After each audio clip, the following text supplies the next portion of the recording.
Apapun yang engkau putuskan, engkau pasti mampu mewujudkan.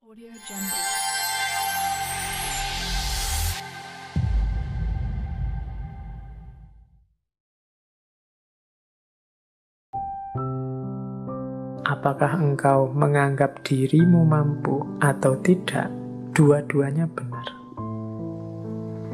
Kita kan sering menggunakan kalimat-kalimat yang mengekspresikan ketidakmampuan diri. Aku ndak bisa baca loh, aku ndak cakep loh, aku ndak bisa ngomong di depan publik loh, aku ndak bisa menari, aku ndak bisa berenang, aku ndak bisa menyanyi. Ya sudah, karena kita sendiri deklarasi kita ndak bisa, ya akhirnya ya kita memang ndak bisa. Padahal kalau mau kita bisa kok. Saya ndak bisa Pak ngomong di depan orang banyak, jadi ya iso. Cuma karena sudah merasa ndak bisa, ya selesai dengan ketidakbisaanmu. Saya ndak bisa Pak kalau harus menyanyi itu, saya menyanyi itu trauma sekali. Mungkin ya bisa, kalau kamu mau belajar tetap bisa. Semua orang mungkin ya bisa nyanyi, cuma ya karena ndak mau saja, akhirnya ya memang ndak bisa beneran. Wah, matematika itu saya ndak bisa Pak. Wah, filsafat itu apalagi Pak, puyeng saya ndak bisa. Ya sudah, engkau menganggap ndak bisa, ya engkau ndak bisa. Kalau kamu percaya engkau bisa, pasti engkau juga bisa. Kamu anggap dirimu bisa, ya bener. Kamu anggap dirimu ndak bisa, ya bener. Karena tadi terlanjur kamu anggap dirimu ndak bisa, ya sudah, berarti kamu memang ndak bisa. Padahal sebenarnya kalau kamu sadar bahwa engkau bisa, ya sebenarnya engkau bisa. Saya matematika ndak bisa Pak. Sebenarnya ya engkau bisa, tapi engkau menolak untuk bisa saja. Saya bahasa Inggris itu ndak bisa Pak. Ya janjane ya iso, cuma kamu menolak saja untuk bisa. Kalau mau belajar pasti bisa. Oke, jadi ini contoh bagaimana pikiranmu menentukan hidupmu. Karena tadi kamu sudah merasa ndak bisa, ya wes, memang akhirnya engkau ndak bisa beneran dalam kenyataannya. Karena engkau merasa ndak mampu filsafat, ndak mampu matematika, ya sudah, berarti titik di situ memang kalian ndak bisa dan ndak mampu. Padahal kalau kalian mau, ya tetap mampu. Ini Henry Ford. Makanya menurut saya gunakan kalimat-kalimat yang lebih positif. Apalagi teman-teman ini yang guru ya, yang punya murid, punya anak didik, entah di level apapun, apalagi yang masih dalam upaya pembentukan SD, SMP, TK, PAUD. Ini kan hindari kalimat-kalimat yang negatif.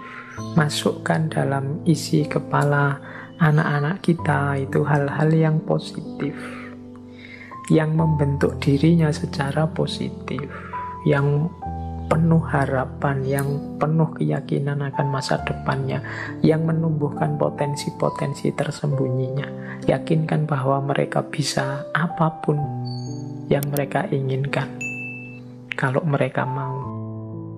Nah, energi mengalir kemana perhatian seseorang tertuju. Mengapa sih meyakini the law of attraction? Apa yang kita yakini itulah yang terwujud. Karena ketika kita meyakini sesuatu, fokus pada sesuatu, energi kita mengalir ke situ semua. Pokoknya saya harus berhasil di sini, saya harus sukses ini, saya harus mampu melakukan ini. Nah, itu energi kita mengalir ke situ semua.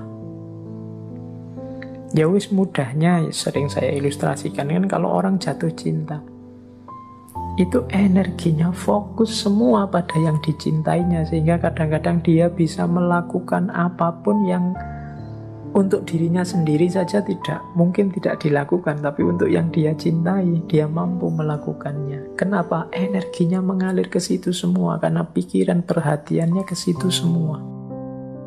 Ketika kita fokus pada sesuatu, maka semua potensi diri kita ke situ semua.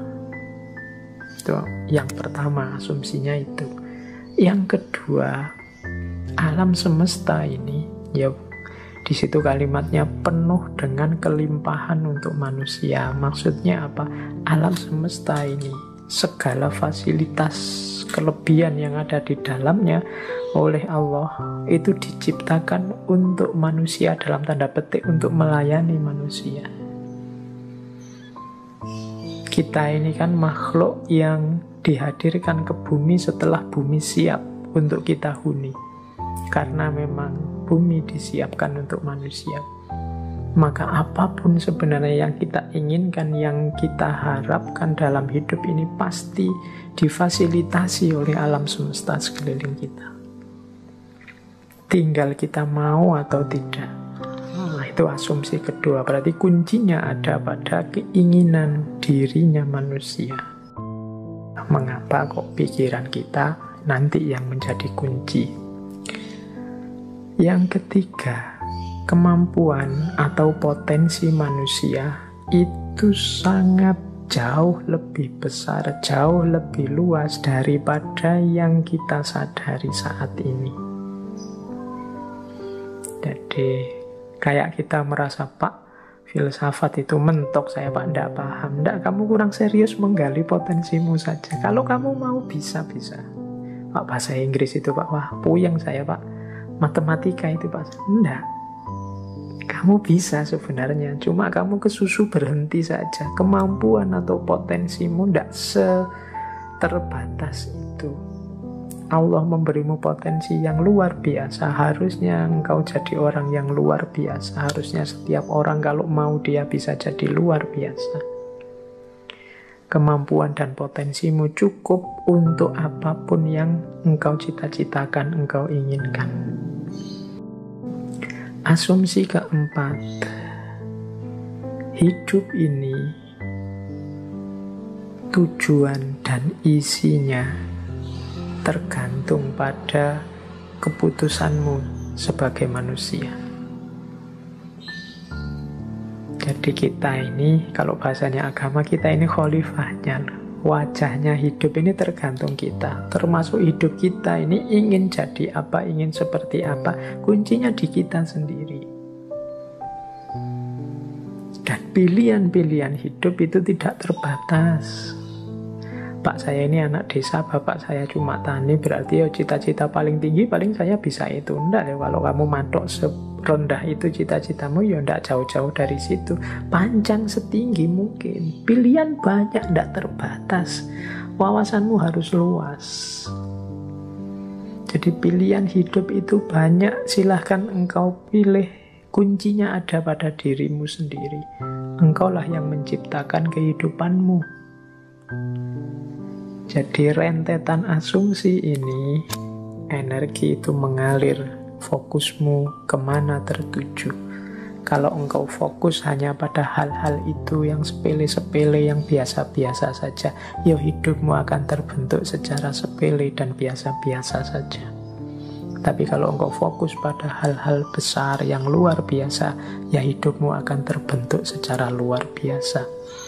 Jangan takut, alam semesta pasti menyediakan semua fasilitas yang engkau butuhkan. Kuncinya hanya ada pada dirimu, mau atau tidak, siap menggali kemampuanmu sendiri atau tidak, berani memilih, memutuskan atau tidak.